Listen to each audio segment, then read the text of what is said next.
First this week, though, there is a presidential election on Tuesday's ballot, but this year's primary election in Kentucky is not expected to bring many to the polls. I talked to the man who is responsible for elections in the Commonwealth, Secretary of State Michael Adams. We began our conversation talking about the expected turnout and why expectations are low. Well, historically, voters come out in November, but in the primary less so. That's partly because we disenfranchise 10% of our voters. We don't let independents vote in primaries, unfortunately. But part of it's just the nature of primaries being less us versus them. They're familial disputes, right? We're going to have about a 15% turnout, I think. That's about what we had last year and the year before as well. I think in different parts of the state it'll be higher or lower. We do have some pretty interesting primaries in northern Kentucky that have been engaged in by groups on both sides to sort of determine what the Republican supermajorities look like in Frankfort. We're going to have Republican governance, but is it going to be more liberty wing or more traditional wing Republicans that run the show? Now, we've just went through early voting, something that you advocated to bring to the state and hope to keep. We saw, I think, an attempt or two during the session to potentially take those away. They didn't go very far, but it's part of the conversation. Yeah, I'm pleased to announce that we are going to have the right to vote early in Kentucky this year. I worked really hard to use my political capital from a big win last year to make sure we fought for Kentuckians' voting rights. There are two groups of people that benefit from early voting. Number one is those who vote early because of the increased convenience. Number two is those who don't. It's the ones who vote Tuesday with much shorter lines now that other voters are voting before Tuesday. So really everyone benefits from early voting. If we had lost early voting, it would not have only made it more difficult for Kentuckians to vote, it would have been a huge black eye for our state across our country as we're trying to recruit employers here and residents here. Now, as you mentioned a little earlier, there's a percentage of voters that are disenfranchised in the primaries because they're not part of either party to participate in the process unless it's a nonpartisan election. What are your thoughts on Kentucky's position as a closed primary state?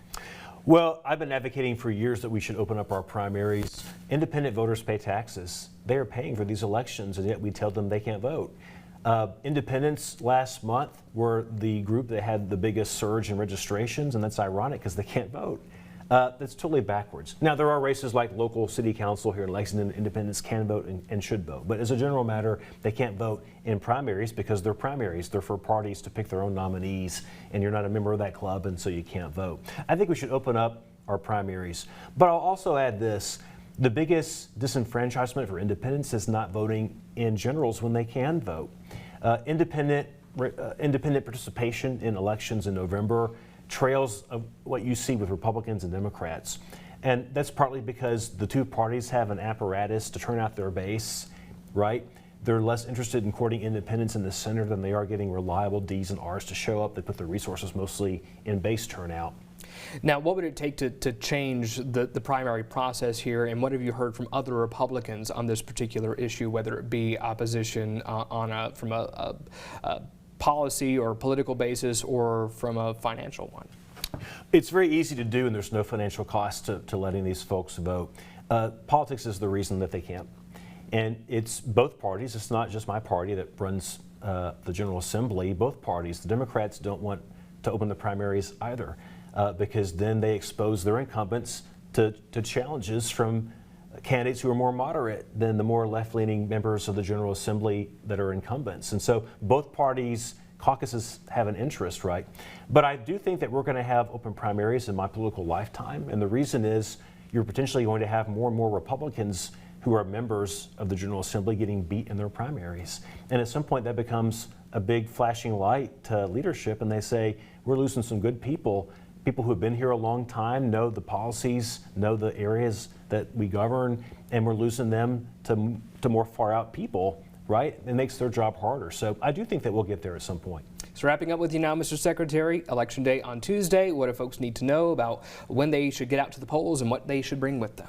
So the hours are in the Constitution, 6 a.m. to 6 p.m., no change there. I do want to encourage voters to go to our website, govote.ky.gov. You can find out the locations, what's open, what's not. You can find out all your options. You can also look at a sample ballot and see what's going to be waiting for you when you show up to vote.